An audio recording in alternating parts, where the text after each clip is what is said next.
यथार्थ मोक्ष पथ।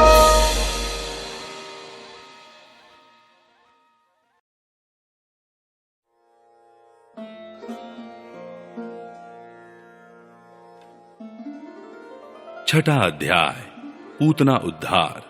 श्री सुखदेव जी कहते हैं, परीक्षित, नंद बाबा जब मथुरा से चले तब रास्ते में विचार करने लगे कि वसुदेव जी का कथन झूठा नहीं हो सकता। इससे उनके मन में उत्पात होने की आशंका हो गई।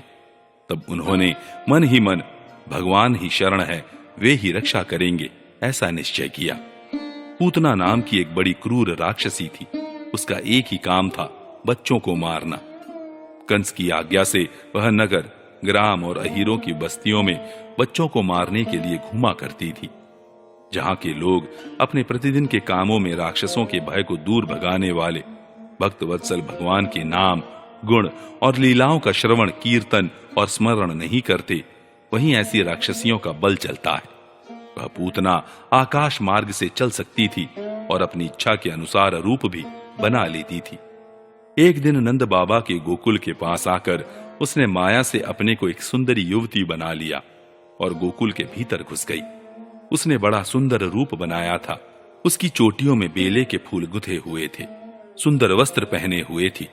जब उसके कर्ण फूल हिलते थे तब उनकी चमक से मुख की ओर लटकी हुई अलकें और भी शोभायमान हो जाती थी। उसके नितंब और कुछ कलश ऊंचे ऊंचे थे और कमर पतली थी। वह अपनी मधुर मुस्कान और कटाक्षपूर्ण चितवन से ब्रजवासियों का चित्त चुरा रही थी।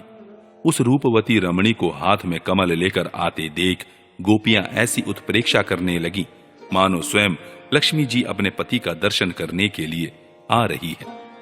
पूतना बालकों के लिए ग्रह के समान थी। वह इधर उधर बालकों को ढूंढती हुई अनायास ही नंद बाबा के घर में घुस गई। वहां उसने देखा कि बालक श्री कृष्ण शैया पर सोए हुए हैं। परीक्षित, भगवान श्री कृष्ण दुष्टों के काल है, परंतु जैसे आग राख की ढेरी में अपने को छिपाए हुए हो, वैसे ही उस समय उन्होंने अपने प्रचंड तेज को छिपा रखा था। भगवान श्री कृष्ण चर अचर सभी प्राणियों के आत्मा है, इसलिए उन्होंने उसी क्षण जान लिया कि यह बच्चों को मार डालने वाला पूतना ग्रह है और अपने नेत्र बंद कर लिए। जैसे कोई पुरुष भ्रमवश सोए हुए सांप को रस्सी समझकर उठा ले, वैसे ही अपने काल रूप भगवान श्री कृष्ण को पूतना ने अपनी गोद में उठा लिया। मखमली म्यान के भीतर छिपी हुई तीखी धार वाली तलवार के समान पूतना का हृदय तो बड़ा कुटिल था, किंतु ऊपर से वह बहुत मधुर और सुंदर व्यवहार कर रही थी। देखने में वह एक भद्र महिला के समान जान पड़ती थी। इसलिए रोहिणी और यशोदा जी ने उसे घर के भीतर आई देखकर भी उसकी सौंदर्य प्रभा से हतप्रतिभ सी होकर कोई रोक टोक नहीं की, चुपचाप खड़ी खड़ी देखती रही। इधर भयानक राक्षसी पूतना ने बालक श्री कृष्ण को अपनी गोद में लेकर उनके मुंह में अपना स्तन दे दिया, जिसमें बड़ा भयंकर और किसी प्रकार भी पच न सकने वाला विष लगा हुआ था। भगवान ने क्रोध को अपना साथी बनाया और दोनों हाथों से उसके स्तनों को जोर से दबाकर उसके प्राणों के साथ उसका दूध पीने लगे। अब तो पूतना के प्राणों के आश्रय भूत सभी मर्म स्थान फटने लगे। वह पुकारने लगी, अरे छोड़ दो, अरे छोड़ दो, अब बस कर। वह बार बार अपने हाथ और पैर पटक पटक कर रोने लगी। उसके नेत्र उलट गए, उसका सारा शरीर पसीने से लथपथ हो गया। उसकी चिल्लाहट का वेग बड़ा भयंकर था। उसके प्रभाव से पहाड़ों के साथ पृथ्वी और ग्रहों के साथ अंतरिक्ष डगमगा उठा। सातों पाताल और दिशाएं गूंज उठी। बहुत से लोग वज्रपात की आशंका से पृथ्वी पर गिर पड़े। परीक्षित, इस प्रकार निशाचरी पूतना के स्तनों में इतनी पीड़ा हुई कि वह अपने को छिपा न सकी। राक्षसी रूप में प्रकट हो गई। उसके शरीर से प्राण निकल गए, मुंह फट गया, बाल बिखर गए और हाथ पांव फैल गए। जैसे इंद्र के वज्र से घायल होकर वृत्रासुर गिर पड़ा था, वैसे ही वह बाहर गोष्ठ में आकर गिर पड़ी। राजेंद्र, पूतना के शरीर ने गिरते गिरते भी 6 कोस के भीतर के वृक्षों को कुचल डाला। यह बड़ी ही अद्भुत घटना हुई। पूतना का शरीर बड़ा भयानक था। उसका मुंह हल के समान तीखी और भयंकर दाढ़ों से युक्त था। उसके नथुने पहाड़ की गुफा के समान गहरे थे और स्तन पहाड़ से गिरी हुई चट्टानों की तरह बड़े बड़े थे। लाल लाल बाल चारों ओर बिखरे हुए थे। आंखें अंधे कुएं के समान गहरी नितंब नदी के करार की तरह भयंकर। भुजाएं, जांघें और पैर नदी के पुल के समान तथा पेट सूखे हुए सरोवर की भांति जान पड़ता था। पूतना के उस शरीर को देखकर सबके सब ग्वाल और गोपी डर गए। उसकी भयंकर चिल्लाहट सुनकर उनके हृदय, कान और सिर तो पहले ही फट से रहे थे। जब गोपियों ने देखा कि बालक श्री कृष्ण उसकी छाती पर निर्भय होकर खेल रहे हैं, तब वे बड़ी घबराहट और उतावली के साथ झटपट वहां पहुंच गईं तथा श्री कृष्ण को उठा लिया। इसके बाद यशोदा और रोहिणी के साथ गोपियों ने गाय की पूंछ घुमाने आदि उपायों से बालक श्री कृष्ण के अंगों की सब प्रकार से रक्षा की। उन्होंने पहले बालक श्री कृष्ण को गोमूत्र से स्नान कराया, फिर सब अंगों में गोरज लगाई और फिर 12 अंगों में गोबर लगाकर भगवान के केशव आदि नामों से रक्षा की।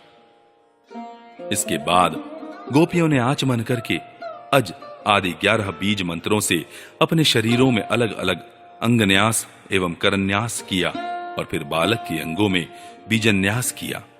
वे कहने लगी, अजन्मा भगवान तेरे पैरों की रक्षा करें, मणिमान घुटनों की, यज्ञ पुरुष जांघों की, अच्युत कमर की, हयग्रीव पेट की, केशव हृदय की, ईशवक्ष स्थल की, सूर्य कंठ की, विष्णु बाहों की, उरुक्रम मुख की और ईश्वर सिर की रक्षा करें। चक्रधर भगवान रक्षा के लिए तेरे आगे रहें, गदाधारी श्री हरि पीछे, क्रमशः धनुष और खड़ग धारण करने वाले भगवान मधुसूदन और अजन दोनों बगल में, शंखधारी उरुगाय चारों कोनों में, उपेंद्र ऊपर, हलधर पृथ्वी पर और भगवान परम पुरुष तेरे सब ओर रक्षा के लिए रहें। ऋषिकेश भगवान इंद्रियों की और नारायण प्राणों की रक्षा करे। श्वेत द्वीप के अधिपति चित्त की और योगेश्वर मन की रक्षा करे। कृष्णी गर्भ तेरी बुद्धि की और परमात्मा भगवान तेरे अहंकार की रक्षा करें। खेलते समय गोविंद रक्षा करें, सोते समय माधव रक्षा करें, चलते समय भगवान वैकुंठ और बैठते समय भगवान श्रीपति तेरी रक्षा करें। भोजन के समय समस्त ग्रहों को भयभीत करने वाले यज्ञ भोगता भगवान तेरी रक्षा करें। डाकिनी, राक्षसी और कुष्मांडा आदि बाल ग्रह, भूत, प्रेत, पिशाच, यक्ष, राक्षस और विनायक, कोटरा, रेवती, ज्येष्ठा, पूतना, मातृका आदि शरीर, प्राण तथा इंद्रियों का नाश करने वाले उन्माद एवं अपस्मार आदि रोग, स्वप्न में देखे हुए महान उत्पात, वृद्ध गृह और बाल ग्रह आदि, ये सभी अनिष्ट भगवान विष्णु का नामोच्चारण करने से भयभीत होकर नष्ट हो जाएं। श्री सुखदेव जी कहते हैं, परीक्षित, इस प्रकार गोपियों ने प्रेम पाश में बंधकर भगवान श्री कृष्ण की रक्षा की। माता यशोदा ने अपने पुत्र को स्तन पिलाया और फिर पालने पर सुला दिया। इसी समय नंद बाबा और उनके साथी गोप मथुरा से गोकुल में पहुंचे। जब उन्होंने पूतना का भयंकर शरीर देखा तब वे आश्चर्यचकित हो गए। वे कहने लगे, यह तो बड़े आश्चर्य की बात है। अवश्य ही वसुदेव के रूप में किसी ऋषि ने जन्म ग्रहण किया है, अथवा संभव है वसुदेव जी पूर्व जन्म में कोई योगेश्वर रहे हों, क्योंकि उन्होंने जैसा कहा था वैसा ही उत्पाद यहां देखने में आ रहा है। तब तक व्रजवासियों ने कुल्हाड़ी से पूतना के शरीर को टुकड़े टुकड़े कर डाला और गोकुल से दूर ले जाकर लकड़ियों पर रखकर जला दिया।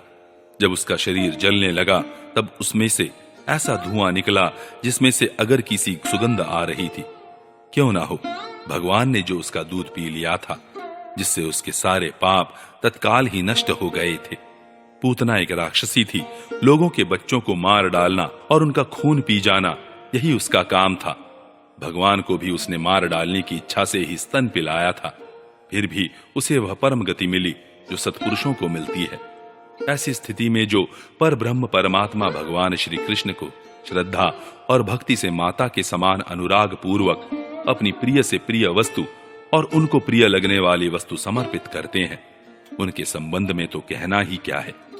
भगवान के चरण कमल सबके वंदनीय ब्रह्मा, शंकर आदि देवताओं के द्वारा भी वंदित है।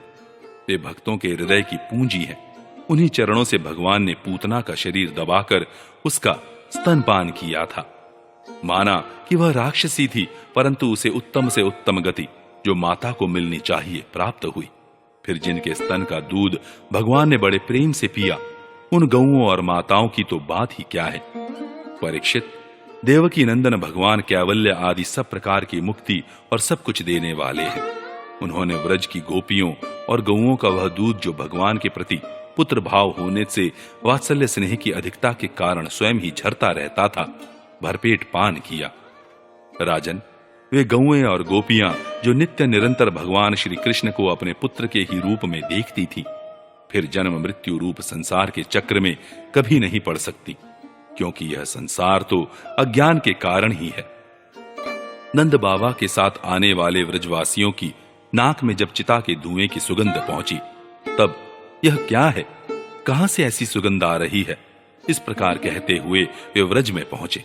वहां गोपों ने उन्हें पूतना के आने से लेकर मरने तक का सारा वृत्तांत कह सुनाया। वे लोग पूतना की मृत्यु और श्री कृष्ण के कुशल पूर्वक बच जाने की बात सुनकर बड़े ही आश्चर्यचकित हुए। परीक्षित, उदार शिरोमणि नंद बाबा ने मृत्यु के मुख से बचे हुए अपने लाला को गोद में उठा लिया और बार बार उसका सिर सूंघकर मन ही मन बहुत आनंदित हुए। यह पूतना मोक्ष भगवान श्री कृष्ण की अद्भुत बाल लीला है। जो मनुष्य श्रद्धा पूर्वक इसका श्रवण करता है, उसे भगवान श्री कृष्ण के प्रति प्रेम प्राप्त होता है। 7वां अध्याय, शकट भंजन और तृणावर्त उद्धार। राजा परीक्षित ने पूछा, प्रभु, सर्वशक्तिमान भगवान श्री हरि अनेकों अवतार धारण करके बहुत सी सुंदर एवं सुनने में मधुर लीलाएं करते हैं। वे सभी मेरे हृदय को बहुत प्रिय लगती हैं। उनके श्रवण मात्र से भगवत संबंधी कथा से अरुचि और विविध विषयों की तृष्णा भाग जाती है। मनुष्य का अंतःकरण शीघ्र से शीघ्र शुद्ध हो जाता है। भगवान के चरणों में भक्ति और उनके भक्त जनों से प्रेम भी प्राप्त हो जाता है। यदि आप मुझे उनके श्रवण का अधिकारी समझते हो, तो भगवान की उन्हीं मनोहर लीलाओं का वर्णन कीजिए। भगवान श्री कृष्ण ने मनुष्य लोक में प्रकट होकर मनुष्य जाति के स्वभाव का अनुसरण करते हुए जो बाल लीलाएं की हैं, अवश्य ही वे अत्यंत अद्भुत हैं। इसलिए आप अब उनकी दूसरी बाल लीलाओं का भी वर्णन कीजिए। श्री सुखदेव जी कहते हैं, परीक्षित, एक बार भगवान श्री कृष्ण के करवट बदलने का अभिषेक उत्सव मनाया जा रहा था। उसी दिन उनका जन्म नक्षत्र भी था। घर में बहुत सी स्त्रियों की भीड़ लगी हुई थी। गाना बजाना हो रहा था। उन्हीं स्त्रियों के बीच में खड़ी हुई सती साध्वी यशोदा जी ने अपने पुत्र का अभिषेक किया। उस समय ब्राह्मण लोग मंत्र पढ़कर आशीर्वाद दे रहे थे। नंद रानी यशोदा जी ने ब्राह्मणों का खूब पूजन सम्मान किया। उन्हें अन्न, वस्त्र, माला, गाय आदि मुंह मांगी वस्तुएं दी। जब यशोदा ने उन ब्राह्मणों द्वारा स्वस्ति वाचन कराकर स्वयं बालक के नहलाने आदि का कार्य संपन्न कर लिया, तब यह देखकर कि मेरे लल्ला के नेत्रों में नींद आ रही है, अपने पुत्र को धीरे से शैया पर सुला दिया। थोड़ी देर में श्याम सुंदर की आंखें खुली तो वे स्तनपान के लिए रोने लगे।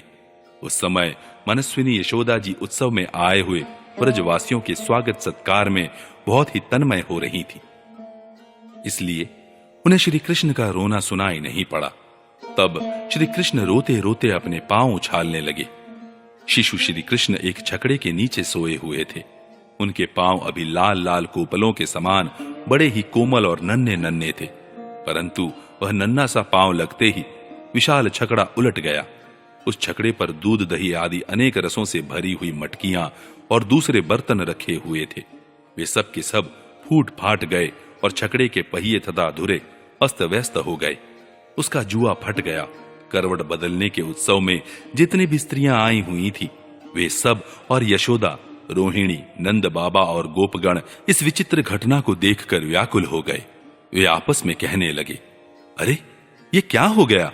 यह छकड़ा अपने आप कैसे उलट गया? वे इसका कोई कारण निश्चित न कर सके। वहां खेलते हुए बालकों ने गोपों और गोपियों से कहा कि कृष्ण ने ही तो रोते रोते अपने पांव की ठोकर से इसे उलट दिया है, इसमें कोई संदेह नहीं। परंतु गोपों ने उसे बालकों की बात मानकर उस पर विश्वास नहीं किया। ठीक ही है, वे गोप उस बालक के अनंत बल को नहीं जानते थे।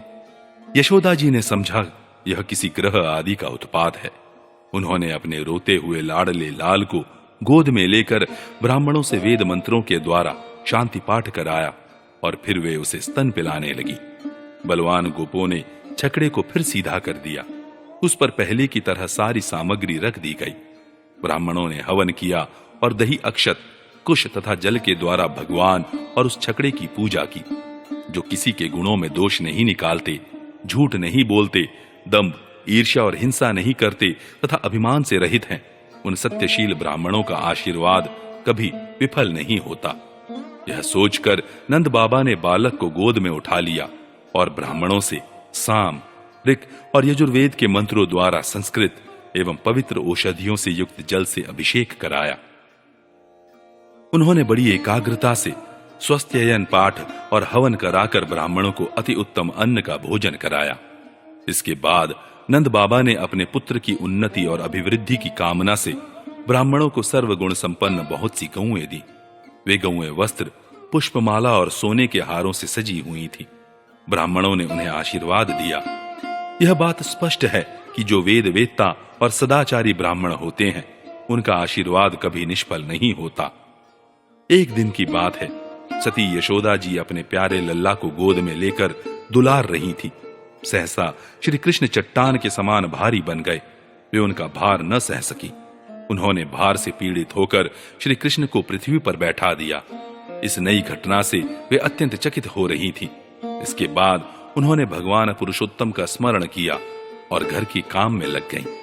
तृणाव्रत नाम का एक दैत्य था। वह कंस का निजी सेवक था। कंस की प्रेरणा से ही बवंडर के रूप में वह गोकुल में आया और बैठे हुए बालक श्री कृष्ण को उड़ाकर आकाश में ले गया। उसने व्रजरज के सारे गोकुल को ढक दिया और लोगों की देखने की शक्ति हर ली। उसके अत्यंत भयंकर शब्द से दसों दिशाएं कांप उठी। सारा व्रज 2 घड़ी तक रज और तम से ढका रहा। यशोदा जी ने अपने पुत्र को जहां बैठा दिया था, वहां जाकर देखा तो श्री कृष्ण वहां नहीं थे। उस समय तृणावर्त ने बवंडर रूप से इतनी बालू उड़ा रखी थी कि सभी लोग अत्यंत उद्विग्न और बेसुध हो गए थे। उन्हें अपना पराया कुछ भी नहीं सूझ रहा था। उस जोर की आंधी और धूल की वर्षा में अपने पुत्र का पता न पाकर यशोदा को बड़ा शोक हुआ। वे अपने पुत्र की याद करके बहुत ही दीन हो गईं और बछड़े के मर जाने पर गाय की जो दशा हो जाती है, वही दशा उनकी हो गई। वे पृथ्वी पर गिर पड़ी। बवंडर के शांत होने पर जब धूल की वर्षा का वेग कम हो गया, तब यशोदा जी के रोने का शब्द सुनकर दूसरी गोपियां वहां दौड़ आईं। नंद नंदन श्याम सुंदर श्री कृष्ण को न देखकर उनके हृदय में भी बड़ा संताप हुआ। आंखों से आंसू की धारा बहने लगी। वे फूट फूट कर रोने लगी। इधर तृणावर्त बवंडर रूप से जब भगवान श्री कृष्ण को आकाश में उठा ले गया, तब उनके भारी बोझ को न संभाल सकने के कारण उसका वेग शांत हो गया। वह अधिक चल न सका। तृणावर्त अपने से भी भारी होने के कारण श्री कृष्ण को नीलगिरी की चट्टान समझने लगा। उन्होंने उसका गला ऐसा पकड़ा कि वह उस अद्भुत शिशु को अपने से अलग नहीं कर सका। भगवान ने इतने जोर से उसका गला पकड़ रखा था कि वह असुर निश्चेष्ट हो गया।